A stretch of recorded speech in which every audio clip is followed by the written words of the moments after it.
when we get the life of the Prophet ﷺ, you will literally see the Quran, in walking and talking, as Aisha radiallahu anha described the Prophet ﷺ.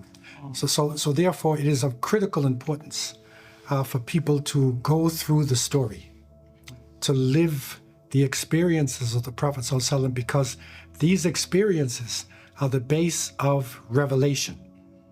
So the Quran did not come down as a single book, but it is an answer to issues happening over this 23-year period. So when we understand the life of the Prophet ﷺ, we are understanding the context. And so the context is so important. And then it gives us living solutions to the problems we're facing today. Allah Azza wa Jal then sent a messenger who was the seal of all the prophets and messengers who came, and through him came the last revelation. And so by getting that completion, then we're actually touching on the essence of what Islam is in its final form. It's important for us to be able to release ourselves from present-day names and constructs when we are looking at history. Even if people look back at their maps 30, 40 years ago, they would see the Soviet Union, which no longer exists on the map. Now it's Russia and it's broken up into many states. So therefore, historical maps, historical understanding gives the context.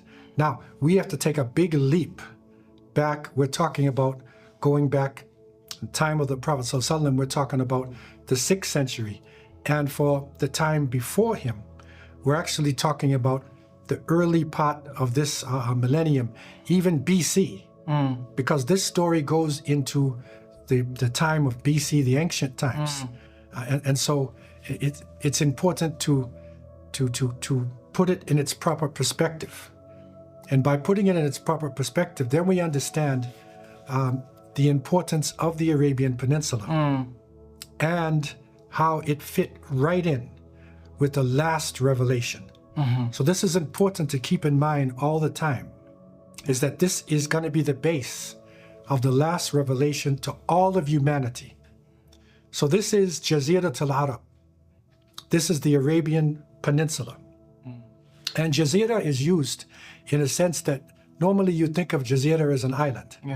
But this is really a peninsula, but when you look at it geographically, the northern part is covered by a sea of sand.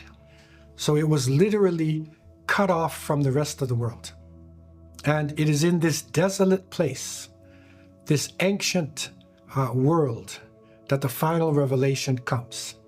And when you look at the 6th century, you will see that the great powers of the world, and one of the great philosophers of ancient Persia, named Mani, this is somewhere around 4th century or so, but he said there's 4 great powers in the world. Same way we have United States, we have Russia, we have NATO, China, but there were 4 great powers at that time.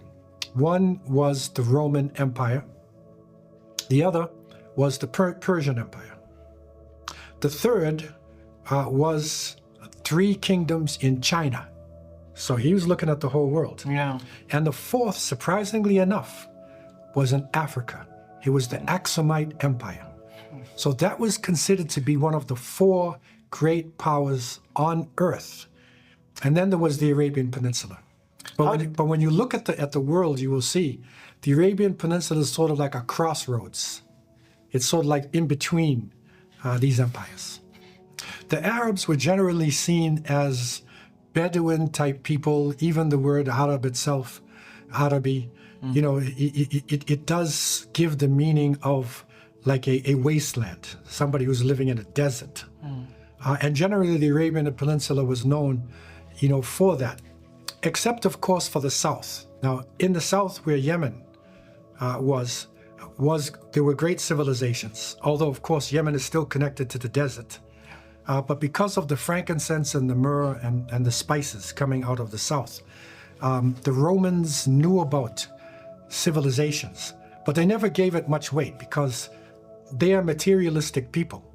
And in terms of materials, the Arabian Peninsula did not have the palaces, it did not have the huge armies, the carpets, the porcelains, all of the different aspects of so-called civilization. but they were known to be resolute people, people with a very complex type of language, and people who had this resilience to be able to travel long distances and to survive in very difficult circumstances. The Arabian Peninsula, Jaziratul al-Arab, was considered to be a wasteland. And it's a place where nobody really wants to pass through. You got to find a way around it and not go through it.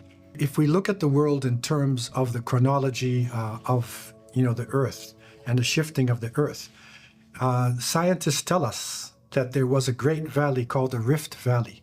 And that Rift Valley went, from East Africa, Kenya, and even below, all the way up right into Palestine. And that valley, it was that valley that split, that made the Red Sea. So in ancient times, and I'm talking thousands of years ago, Africa was connected to Arabia. There was no separation. And even if you look at the two sides after the split, the Red Sea is not a major barrier. So therefore, the peoples of Africa who migrated to different parts of the world, and so in the same way that they migrated north and went to the Sahara Desert of North Africa, they went across the Mediterranean, they went to different areas. So they migrated into this Arabian Peninsula area, and they settled in that area, keeping their connection with the people across the Red Sea, especially the people in what is now known as the Sudan, Djibouti, Somalia, and those areas. Really, there was not much separation. However, with time and through the changes in history, the Arabian Peninsula took on a special significance. But in the ancient times, it was really just a place that people would cross through in order to get somewhere else. Many of the historians and linguists look at the ancient Arabs, and I'm talking thousands of years ago, as first being al-Arab al-Ba'ida. And so this is what you could call the perishing Arabs. These are the ancient societies. And the Quran speaks about Ad and Thamud and Madain Salih. There are still ruins there in the Arabian Peninsula of these ancient societies. But for the most part, although they were speaking a type of Proto-Arabic, it was a Semitic language, which some say is the original Semitic language. They, for the most part, died out, and their languages died out because of the droughts and because of destructions and things that happened. So they are perishing Arabs. The only thing left from them, I visited the country of Oman. And in Oman, there are some people who are speaking a language. It's not Arabic. And it's considered to be... It's not modern day Arabic. Yeah, it's like, it's not even, patois, colloquial Arabic. It is something else. And the Romani said this is the remnants of this ancient language that was there, of Al-Arab al-Ba'ida. SubhanAllah. The second group you could call Al-Arab al-Ariba. So these are the pure original Arabs. And I think that most historians and linguists do agree on the fact that the original Arabs came out of the Yemen. Yeah. So it is from the Yemen that you find the pure form of the Arabic language. And then you will find the tribes that migrated to different places. Even if you look at places like Medina, Yathrib, the Aus and the Khazraj, and you go back and you'll see they originally came out of Yemen. Yeah. If you look back at many different parts of what is now the Arabian Peninsula, so it comes out of Al-Arab al-Ariba. So this is the pure original Arabs. And the third group is Al-Arab al-Mustaraba. And so these are the Arabicized Arabs. So these are people who took on the culture of the Arabs, but mainly the language. They took on the language and they came into the Arab world. And so today, if you look at the Arab world, and you had a meeting of all the Arab states, and you had a Moroccan delegate speaking to a Lebanese delegate, Very far off. they might not understand each other. Yeah. Only 10% of unless they spoke classical Arabic. Yeah. If they spoke classical Arabic, then they could. But it is because the Lebanese were originally Phoenicians, so they had their own language. The Moroccans and Algerians were originally Amazigh, they were Berber.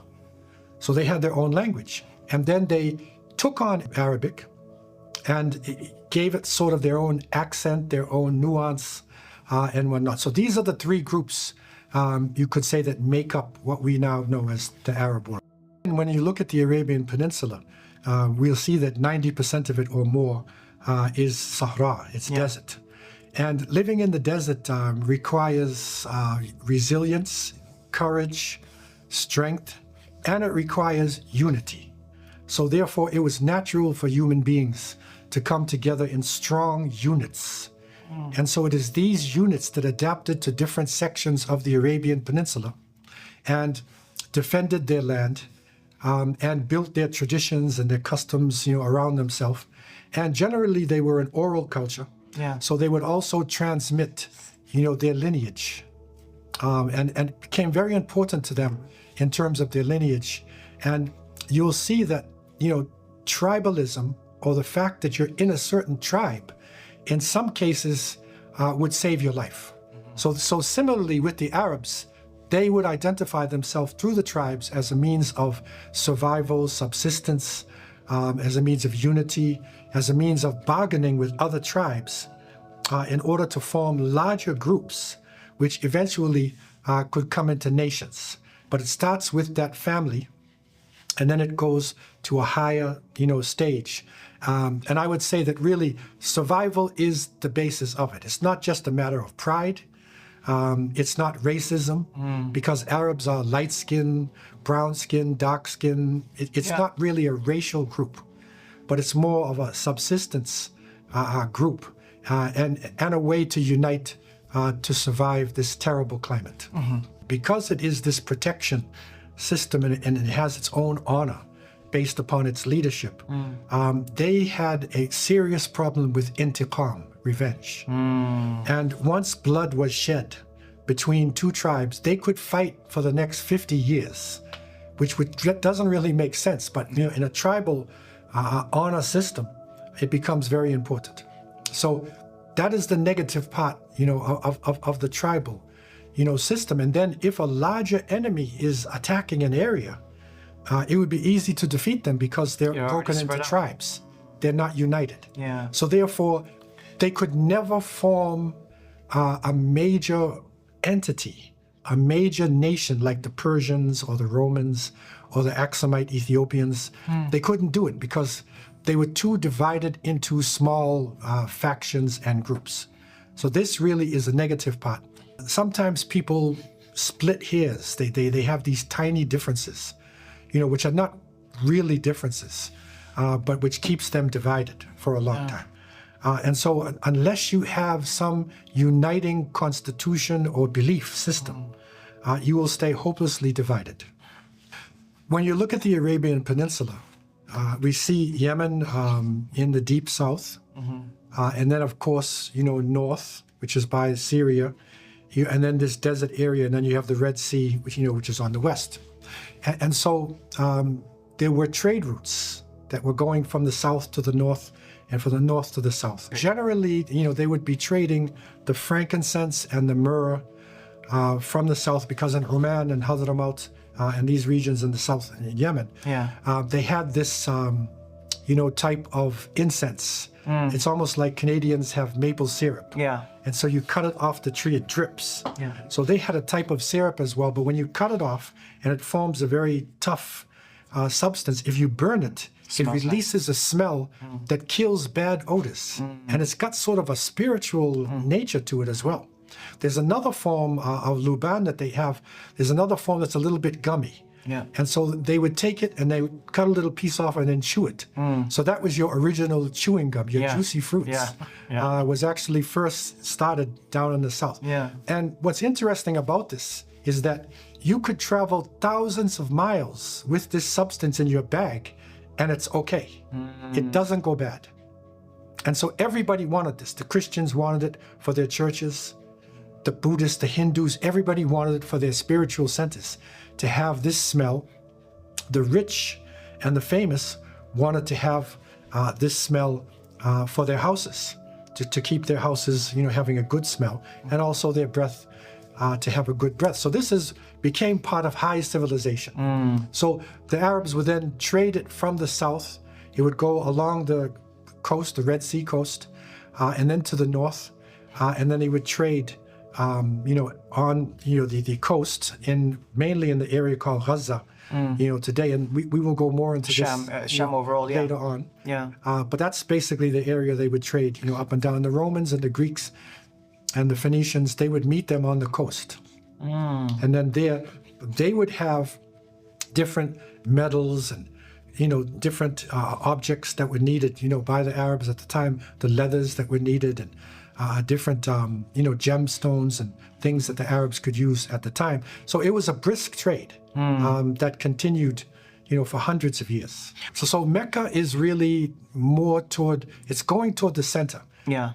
But it is sort of halfway in a sense when you're on your way up. And in order to understand what Mecca was, it's basically a desolate valley. And those who have been in deserts know they're not all nice, evenly formed sand dunes. But in deserts, there's flat areas, there's valleys, there's mountains, there's all types of things that are in deserts. And in order to understand this desolate valley that was known as Becca, because Becca was the original name, we have to go into the story of Ibrahim alayhi salam, Prophet Abraham, because it is there that this desolate valley actually took shape and became like a city itself. But in ancient times, it was known as a valley that is there, not too far from the coast, but inland. So he's not an Arab. Yeah. It's a very important point. And so he travels around, and in his travels, he ends up in Egypt on the Nile Valley. And the Nile had been taken over, according to some historians, by the Hyksos, the Amalekah, who actually came from Iraq as well.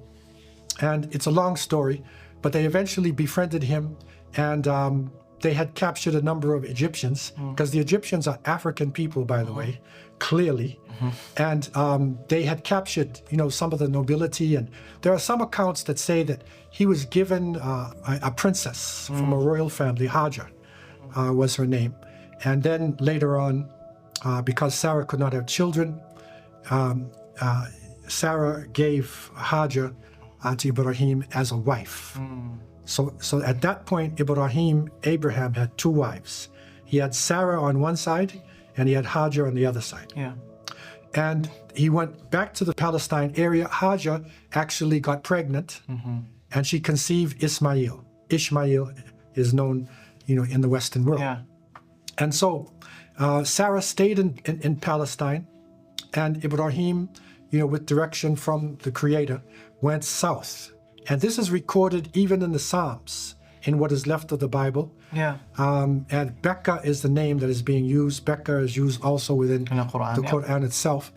So Ibrahim and Hajar and Ismail went to the desert. They went south. He was commanded by God. They ended up in the valley. And Ibrahim, after a while, he had to leave to go back to his other wife, who was in Palestine. This is all under divine direction. Yeah. And he leaves Hajar in the valley, and it's very hot and very barren. Ismail is digging in the ground, and water is coming, and so Zamzam water appears. Okay, so now when Zamzam appears, gushing out, this now changes the desolate valley into an object of attraction for the caravans. And so literally from distances, you could see birds flying towards this area. That's a sign of water. Yeah. And so the tribes, Al-Arab al-Ariba, who are coming from the south on the caravan routes, they realize their animals, are tending toward this area. Birds and their scouts went there, and they realized there's water in this valley. So they came to the valley, and they settled in this area. And it is reported that Ismail, alayhi salam, he actually married from the Jurhum, which is one of the Arab al-Araba tribes there. And so the settlements now started to form with the pure Arabs coming from the south, and then the family of Ibrahim alayhi salam. So Mecca now takes a different shape. It becomes a stop-off point on your way north or your way south. Yeah. And by the very nature of stop-off points, it becomes a center of trade. Yeah. Because people will drop their goods, they will pay for food, they will pay for water. Yeah. And so it started to grow, and people came from other areas to be in the area of Mecca. It's still in this valley, but it takes on, a economic base. And later, with the building of the Kaaba itself by Ibrahim alayhi salam, and his son, it takes on religious, sense in that the Kaaba or the house of worship was built there. So therefore, it changes from a desolate valley into now a trade center, a religious center, a center of the meeting of different peoples, and it becomes a very important city. Ismail alayhi salam, he learned Arabic from the Jurham. Yeah. This is interesting. Yeah. He learned to speak Arabic, so he was not an Arab. Mustariba. He's Mustariba, so he yeah. learns to speak Arabic, and then his children now become natural Arabic-speaking people. But when you look at the genealogy, because I think it's always important to look at the root of the people, the mother of Ismail was an African from a noble family in Africa, Yeah. Egypt. The father was Iraqi from Tigris-Euphrates region.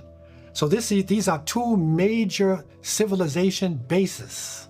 Meeting together. So it's a meeting together of the Tigris-Euphrates, the Nile Valley, and the pure Arabs of the south. Subhanallah. So the combination of these civilization bases forms the tribe of Quraysh. So the nobility is not a racial one. Because there is no, if you do DNA, right, you're going to see African DNA, you're going to see Mesopotamian DNA, you're going to see Arab DNA. It's a mixture, but it is really the position that they have. And then being in that position, they develop a type of dialect as well, their way of speaking Arabic, because of the prominence of their city. And so they become, that is what they're now considered to be noble people. When you look at human beings, you will find that there's a natural belief in one God. And prophets were sent to all the nations and the tribes around the world. But there's a tendency for people to worship material things.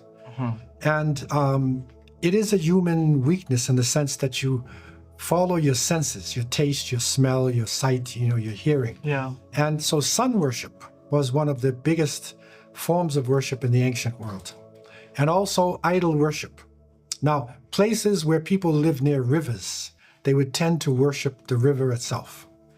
Places like in West Africa, they have this baobab tree.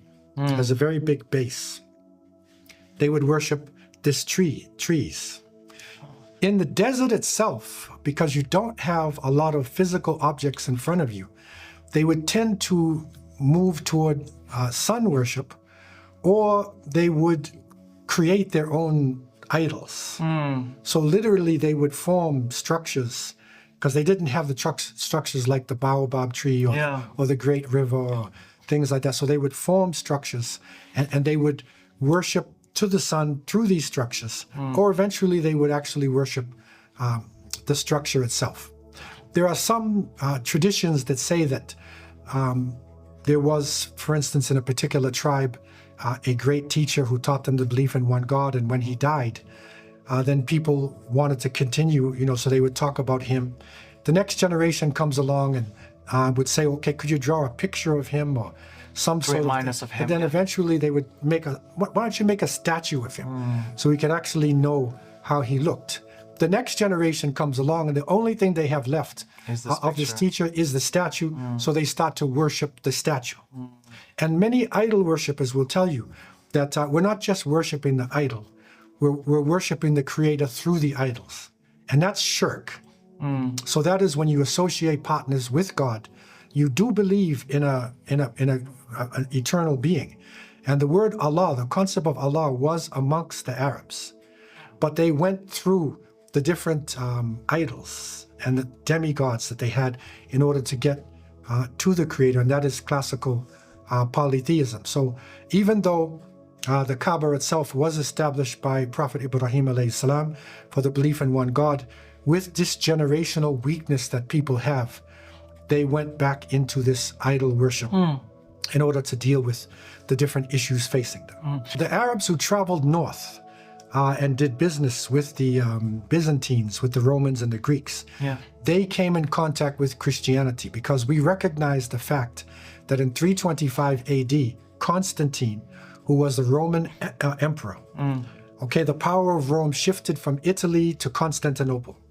And Constantine brought the bishops together in 325. They put together the modern day Bible. They chose the Trinity as their belief, and they began to spread this with Roman power. So the Roman missionaries went all the way up the Nile, and they reached Ethiopia. All that region there in Africa, they were in different places. And the remnants of those Christians who did not accept the Trinity, they also hid and ran away to different parts of the world. So therefore, the Arabs who were in the middle, they had some contact, with the main Trinitarians of the Byzantines, but they also met Christians who believed in one God. So there was no unified teachings that they had at that time, but they had come in contact with them. We have to recognize the fact that communication was very weak at the time. So the Arabs living in the Arabian Peninsula did not have that much of an understanding of what Rome actually was. They did not have that much of an understanding of Persia itself. Now, the Arabs who went on the peripheries, on the borders, they came in more contact, with Rome and Persia and with Ethiopia. But in the center, they looked at them as foreigners who were coming from different lands, people to do business with. They had their own beliefs, but they didn't really give much prominence to it. We don't have written literature, from amongst it. And from the oral literature that has come in the poetry, that there's not much discussion about Christianity itself, as a way of life. In the Arabian Peninsula, especially in Mecca and Hijaz area, religion is tied with economics, because Mecca itself was not only a religious center where the people would put their idols, because the Kaaba eventually had 360 idols put in it. People would take a stone, even from Mecca or the Kaaba area, take it back to their village and make an idol out of it. But they would also do business. So religion was connected to their business. We couldn't say that they had much spirituality in a sense. They didn't really care. They figured you live and you die, and it's based on power. We don't really get much spirituality coming from the people living in the center of Arabia. But again, the peripheries, the people on the peripheries, they did come in contact with other nations, and they started to change to the point where just before the time of Prophet Muhammad ﷺ, there were people called the Hanif, the Hunafa. So these were people who were not idol worshippers. They believed in one God. They were not mainstream Christians. They were not Jews. They believed in one God. And but they didn't have an actual identity itself.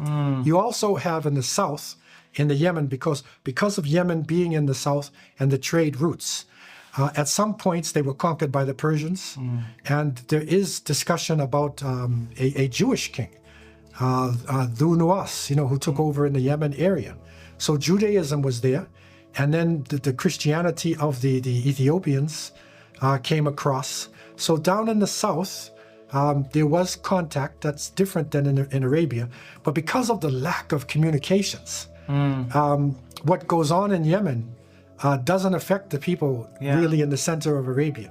Maybe every 2-3 years you get some information, about what happens in the Yemen, but they didn't have direct contact. Generally speaking, when we look at Mecca, and again the nobility which is coming out of the family of Ismail alayhi salam, who had a number of sons. He had 12 sons, 10, 12 sons. So from his family, and then Jurhum, and the other tribes, because there were other Arab al-Araba from the Yemen who were coming into Mecca as well. And you even have struggle that goes on between the different tribes of the Arab al-Araba. So it is within this milieu, this mixture of people, that the Quraysh took the leadership. And one of the descendants of Ismail in particular, whose name was Qusay, And Qusay was a very organized type of person. So he actually developed ministries where he would give ministries for feeding people, for giving water, military, political. So he sort of set ministries there, which is the basis of our organized society. And then, it is through his descendants that these ministries started to actually take form. And out of Qusay's sons, you see different people who are ruling the ministries. It's a long, complicated story, but basically, one of his sons, Abd Manaf, he was able to seize authority and to be one of the major, if not the major leader in Mecca at the time. And he especially was in charge of feeding pilgrims and giving water. Yeah. And obviously, when you're in a desert, water and food is one of the most important thing in life. It's more important than clothing or anything like that. You have to survive. So Abd Manaf really, organized himself, and that leadership that was coming from, Qusay, coming from the Quraysh, because this is all part of the Quraysh lineage. They are the prominent people, who are in charge of the leadership.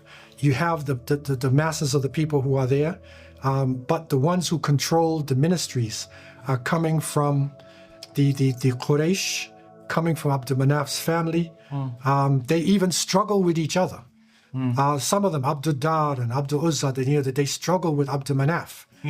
Over power. And even Prophet Muhammad ﷺ even witnessed this struggle that went on, between the different families of Quraysh or sections of Quraysh that were power groups because they were controlling ministries. When you look at the different areas of leadership, whether it be the water, saqaya, the water or feeding, or whether it was a nadwa, it was the political leadership, liwa, which is really military leadership, it sort of shapes personalities. And so the people who controlled the political leadership and the military leadership, they ruled more with power and fear. But the people who controlled the water and the feeding, they would be loved by the masses of the people. And that is where the great descendant of Ismail coming out of Abd Manaf, that is his son Hashim, where Hashim comes in. Hashim is a key individual because he took over as the leader of the feeding, of the people, giving water. And because of this, and something within his personality, some even say there was something about the look, of this particular son and his descendants. People gravitated toward them. So he was really the first to establish organized trade routes from north to south. Okay, so this very important thing that that he did. It was there before, from time immemorial, but he really organized it, and he really made it a key part of the economics, of Mecca itself. And so he was beloved by the people. He eventually went north. He married a woman, Salma, from Yathrib, was Medina, and then surprisingly enough, he died in Gaza. So that's how important Gaza is to us. We can never forget Gaza. So he actually died up there, in that area on the coast. He was doing his trade. Okay, and so this is how that connection was there. And these are very important points because our younger generation has to make the connection between what is happening in Palestine today, in Gaza, other parts. You have to connect it directly with our history, with Sirah, with the Prophet ﷺ, so that these places, no matter what happens to them physically, they will never be forgotten because they are a key part of our history and a key part of the lineage of our beloved Prophet Muhammad ﷺ. These are the things that unite us as Muslims. His name was Amr, actually, itself. But then he takes on that name. And Hashim's important. If you get a Jordanian passport, it says the Hashemite Kingdom of Jordan. That's right. If you are a king in Morocco, you say that you're, Hashemite. The Ayatollahs in Iran that wear black turbans, they claim to be Hashemites. Yep. The Mahdi that we believe will come at the end of time, will be coming from Banu Hashim. Bani Hashim. I mean, so this is very important concepts that we link these together with what is happening to us today.